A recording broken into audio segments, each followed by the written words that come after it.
Hey, what's good, everyone? This is the Air Conditioner. I make cartoons and talk about cartoons. Who remembers Regular Show?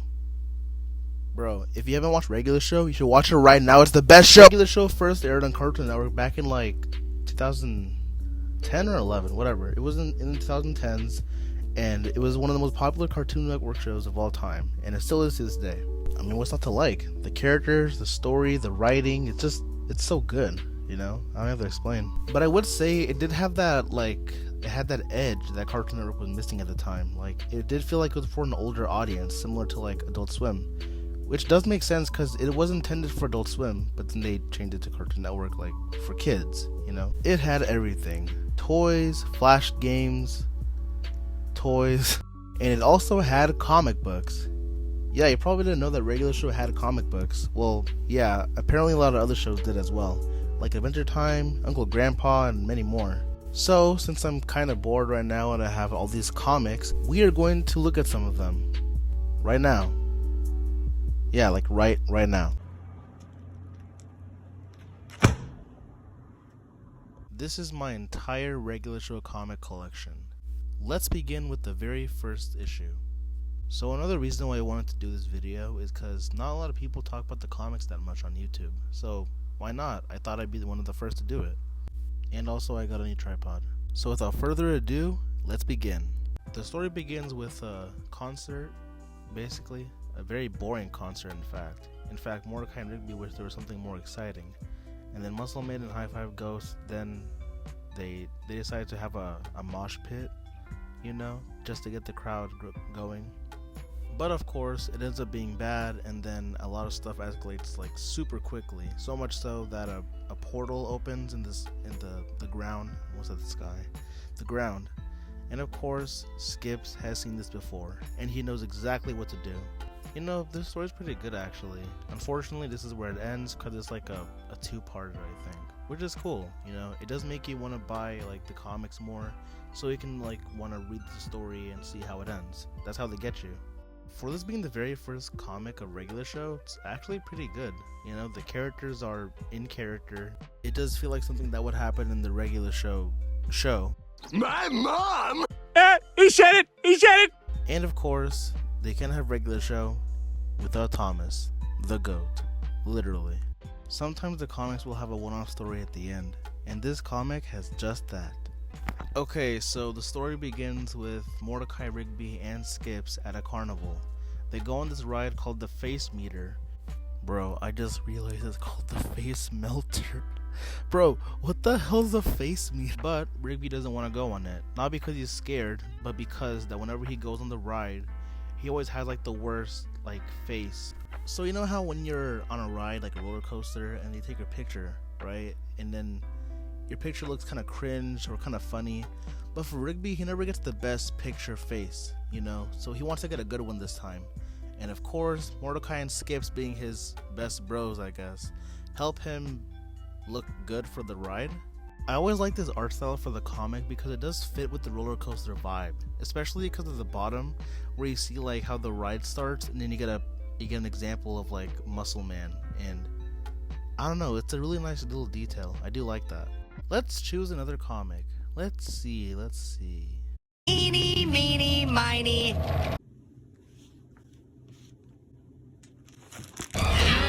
Sweet. Sweet. A beach background. So in this story, the park workers are on vacation, surprisingly, and wait a minute, who's taking care of the park? Why, it's Thomas. Hello, Thomas. No, I'm just kidding. Yo, it's the GOAT. You see, this is what I like about the comic, because they'll have stories focusing on certain characters, you know, like Thomas or Eileen or Pops, you know, like sure, you would get that in the show, but I don't know, this was really nice. You can probably tell that the writers had fun like making these little stories, you know. It does give them a lot of freedom to do whatever they want with the characters. In this story, Thomas has to watch the park. What could possibly go wrong? It's Park Avenue, you know, that one guy from that one episode where something happened, you know, him. And it is up to Thomas, Pops, and High Five Ghost to save the day. And of course, they do save the day. I like that they brought back an old character from like the actual show. You know, it does really tie in the universe together. And I do like the detail that Park Avenue is specifically looking for Benson, you know, because in the actual episode, he arrested him in the end. I am calling the cops. Psh, the cops can't catch this! Later, you bourgeois sucker! Oh, man! I don't know, it's kind of funny, you know. You can tell that the writers really cared about like the show itself, and like they wanted to like make everything make sense. Park Avenue unleashes a whole army of monsters and creatures and familiar faces. And Thomas has to ask Vincent for advice on what to do at the park, and then he just tells him to like take care of it himself. But since Park Avenue is a graffiti artist, Thomas uses his best weapon against him, which is an artist's worst fear, which is critique. All's well that ends well. Prank most foul. This one is kind of short, so I'm not gonna go over it too much. It's quite simple. Muscleman pranks Rigby pranks him back by pretending to be a skunk, but then an actual skunk shows up and is actually a criminal, and of course they get confused. It reminded me of that episode Skunked, you know, the one where Rigby turned into a weird skunk and all that. This could be an homage to that, like a nod to the episode, but your guess is as good as mine. But I will say that the art style for this comic is rather unique, you know, like, I don't know, it does feel kind of in your face with all like the colors and stuff, like, what is that, watercolor? But I don't know, it is unique. That's what I do like about it, you know. It does feel like it's trying to do something different, and that's what I like about it. Speaking of art styles, whenever I get a comic book, I always get it from like the cover itself, you know. Like if the cover looks cool, then I'll probably get it. The thing is though, whenever I get a comic from the cover, it makes me think that whatever is happening on the cover is gonna be the actual story. It is the case sometimes, but other times it actually isn't, but whatever. That doesn't mean that the comic sucks. Like this comic right here. Again, I'm a sucker for comic book covers, but wouldn't you get this? Come on, it's cool. A typical day at the coffee shop with Mordecai, Rigby, Margaret, and Eileen. They tell stories about stuff that happened at the park, and that's kind of it. A couple of guys in suits come over and ask for a coffee, and wait, what happens? They basically ask for a coffee so special that Eileen has to open this old machine to make them this very special coffee. I like how they took the time to draw the machine and show like how it works and stuff from like every single detail, you know. Bro, you cannot tell me that this thing in the middle does not look like Benson. I mean, come on. That was completely intentional. You can't tell me that wasn't. I mean, come on. My favorite part of these comics is that they feel like real episodes that would be in regular show. Like, it does feel very faithful to the source material, you know, with the characters and the way they do stuff. It's just super accurate, to be honest. My mom! He said it! He said it! So yeah, eventually the coffee shop becomes super successful, that it becomes a little too successful, that a lot of people keep coming and it becomes crowded, and then Mordecai and Rigby have to sit in the back, which is kind of sad, but it is relatable when you go to one of those places. Wait, what is this? Oh yeah, that's right. So like, what I used to do is that I used to put post-it notes on comics, and like I would put it like on specific pages, cause like, and then I would write down what I liked about the pages. You know, this one says, so much stuff going on. I like the coffee shop background. Really makes you feel like you're in. Let me see. You're in a cafe. Well, yeah. No dip. But no, like there is a lot of stuff going on in this page, which does make sense. You know, it does feel like a crowded cafe that you would go to probably. You got people sitting down. You got these two girls here with an OC, I guess. We got Eileen running the coffee station. And is that another bird? Huh. Neat. But in a way, this is like a Where's Waldo, kinda. Next story. How many have we done so far? Jesus. This is just a story where Pops has some old costumes from like, I don't know, historical figures. Mordecai and Rigby summon the ghosts of them by making the costumes look ridiculous or something. So yeah, that's kind of it. This is another comic where I do like the art style. This one feels more, I don't know how to explain it. Like the colors are kind of like soft, you know, like very like fluffy, I guess. Kind of like a lucid dream, but in a good way. Okay, I guess I'll do one more, and then I'll just talk about like my favorite artists basically of these comics. Here's the last one for today. Good old number 7. Let's see what it's about. We start off with Rigby doing some yard work where Mordecai is on the ground doing some selfies. He's doing selfies so he can like send them to Margaret, so Margaret thinks he's cool and all, because you know Mordecai's just like that. So of course he asks Rigby for help so he can do the picture right, but of course Rigby has to ruin it by doing a photobomb. And eventually they get too into it. This part is kind of funny though, because they're just making like the weirdest faces, and they do look pretty funny and like what the hell, like they're so expressive, you know, that's kind of what makes them funny. When they actually meet Margaret at the coffee shop, Mordecai asks Rigby to remove the photos so she doesn't see them and thinks he's weird. But of course, in regular show fashion, instead of deleting the pictures, they accidentally send them to everybody in the park. And of course, they have to go through everybody's phones to delete them. Okay, off topic, but this reminds me of that one episode of Demon's Will of Gumball. It's called The Best. So what happens is that Gumball and Darwin accidentally send a video of this character, Carmen, you know, the cactus. And basically they have to go to everybody that they know's phones and destroy them. That's the exact same setup here, which is pretty funny, to be honest. Something I like about this comic is that it's super unhinged. Like when Rigby tells Mordecai that he sent a photo to everybody that they know, the first thing Mordecai does is kick this guy's phone and destroy it, and then they have to go to everybody else, like in the park and stuff. And over here, like when you see like Muscle Man and Fives, they just pull up in the golf cart, and then like what the hell? And look what they do to Pops. Like, oh my god, this is so funny. This will never not be funny, in my opinion. And what's funny is that Benson and Skips are the only people who don't have an actual like smartphone. Skips doesn't even use email. He uses like he writes letters, which makes sense because you know he's been around the block, so he's old-fashioned, which is cool. It's in character and does say a lot about him. So after Mordecai and Rigby explain to everybody why they have to destroy their phones, Benson then tells Mordecai that apparently if we delete photos, it all goes to the deep web, or what's it called? The mainframe dungeons. His words, not mine. So of course, everybody has to go to the mainframe and delete those photos, or yeah, just destroy the photos. And that's where the story ends from here, because it's like a two-parter, I think. What's funny is there's an episode of Regular Show similar to this. It's called Butt Dial. So what happens is that Mordecai accidentally sends a voice message to Margaret of him singing a song about her. It's kind of cringe, but also kind of good, actually. Hanging with Margaret just to feel so good, like I knew it would.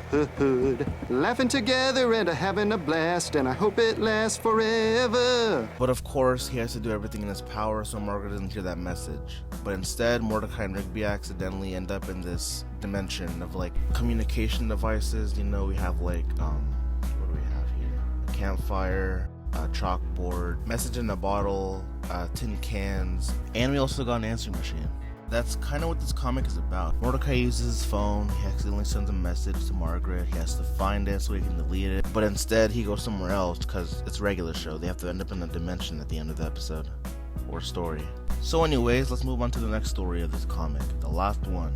The last story is called Spoiler Alert. So as you can see here, Mordecai and Rigby are fighting whatever the hell this thing is. I just realized that Mordecai used Rigby as bait. That's kind of funny. Like, it's subtle, but like, when you look back to it, it's kind of funny to notice. When they're done trapping the monster, they decide to watch a movie called Shark Explosion. And the whole time they keep saying spoiler alert. I guess that's like their new thing now. I mean, it makes sense. That is why it's called Spoiler Alert. Once they get to the theater, a bunch of pugs are hanging out at the theater for some reason. They say that they've been here for a few days, and for some reason they can't go inside the theater because the guy who works there keeps kicking them out. I'm not really sure why, but whatever. To be honest, not much happens in this comic. I mean, they go to a movie theater, a group of pugs show up, and then they watch a movie about sharks, and then they spoil the movie at the end, and they get in trouble for that. And I kind of want to see what happens after this. You know, maybe like something actually crazy happens. But who knows? Who knows? Well, that's about it for now. So I'm going to go back to every single comic and see which artists I like the most. Let's begin with the first comic. I do like the cover art of the first issue. It does stand out a lot because of one, it has all the characters, you know, the whole cast of the park workers. And also just the art itself, like the line art's good, the colors and like the facial expressions, like it does stand out. Like if you went to a comic store, you'd probably see this and want to buy it, which is kind of what I did. So in most of my comics, it usually has the same artist. I think their name is Allison Streglau. Yeah, their art does appear a lot in the comics. I do like this one a lot because it does feel like it is very accurate to the regular show art style, and I feel like it's the most, I wouldn't say it's the most detailed, but it does fit the vibe of regular show, you know, because sometimes they'll have like the most detailed like faces and like expressions, and like I said, regular show was that edgy part of Cartoon Network, so I feel like this art style reflects on that perfectly. Next we have Brian Butler, you know, the guy who did the Face Melter comic. So at first I used to not like this style. It was super like strange, and like the way that the characters look, like the proportions and stuff, it was super odd. But you know what though, that is what I like about it now. It's unique, you know, it's noticeable. It's like, I wouldn't say it's iconic, but like you would know whose style this was if you saw it. And it has like a graffiti art style, like something you'd see like at downtown probably. And again, this style does match the regular show vibe, you know, because like sometimes they'll just have like the most like weird and detailed and like edgy like stuff, I guess, you know, like the Muscle Man ride that I mentioned before. So yeah, I would say that this one is pretty good too. Next we have number 6. I like this cover art too, you know, it's very like, the colors are soft, it's simple, but you know, it is good. You know, like it's just regular show, just a chill day of work at the park. So the illustrator for this comic is named Jeremy Lawson. It's good. I mean, I do like the line art and the colors, especially the colors. Like, I feel like they really like pop out a bit, you know, especially like when when Park Avenue shows up, you know, the sky is red, and then he summons like these like graffiti art creatures and like other stuff. And I don't know, like the colors really do stand out a bit in this scene, you know. It's kind of cool. I mean, honestly, I don't know this art style that much, but I feel like I would recognize it because of the outlines and the colors. Next we have Brian McGinty. Before, like I said, I do like this art style. Like, it's unique. It does feel a little cartoony, but maybe that's what fits the story. It makes it look like a flashback or some kind of dream that they had. You could tell that the artist took full advantage of the colors because they're so bright and like all over the place. But again, that is one of the many things that makes this comic stand out. Next we have this one, number 14. I do like this cover.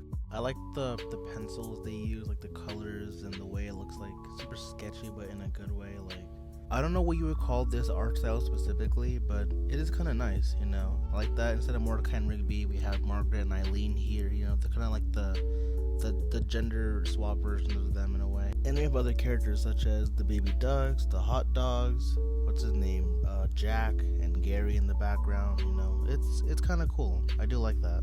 Next we have Carrie Piesch, is that how you say it? I'll just refer to them as Carrie P. So like I said before, you know, the colors are really nice in this comic. It's like very soft colors. In a way, it reminds me of Adventure Time, because like Adventure Time has comics and their comics are kind of similar to this, so maybe it's the same artist, who knows. Last we have number 7. The cover art is by Andy Hirsch, as you can see on the bottom. I do like this style a lot actually. Like, it's simple, but it does pop out at you, you know. You got skips in some trees, you know, it's like he lives here or something. I like the thick outlines in the background of the forest. And yeah, this does look like a comic that you would probably get at the store because Skips is on it. I mean, what else could you want in life? Last but kinda least, Kevin Burkhalter. This art style's kinda, okay, it's not bad, it's whatever. For some reason, I do like the color they chose for Mordecai and Rigby, because like Rigby's like a darker, like a slightly like color, softer brownish color, and I guess that's what I like about it, you know. The color choice is pretty good, I would say that. I mean, to be fair, it could be the story, you know, because it's kind of short, so maybe if I had like a full art like cover with the style, or like another comic with the style as well, maybe it would be a better like improvement. I would say that. So I would say my favorite artists for these comics so far are, wait, hold on. Sorry, I forgot the names. Allison Streglau and Andy Hirsch. You know, those ones are probably the ones that I like the most. So, yeah. Well, I gotta say, it has been nice doing this. You know, looking at my comics, talking about them. That's kind of what I wanted to do, you know, and I did it. You know, I kinda wanna make this into a series, you know, where I talk about like books and stuff, you know, like comics and books that I have. If you want me to make this into a series, be sure to like and subscribe to this video. That being said, I'll see you guys next time.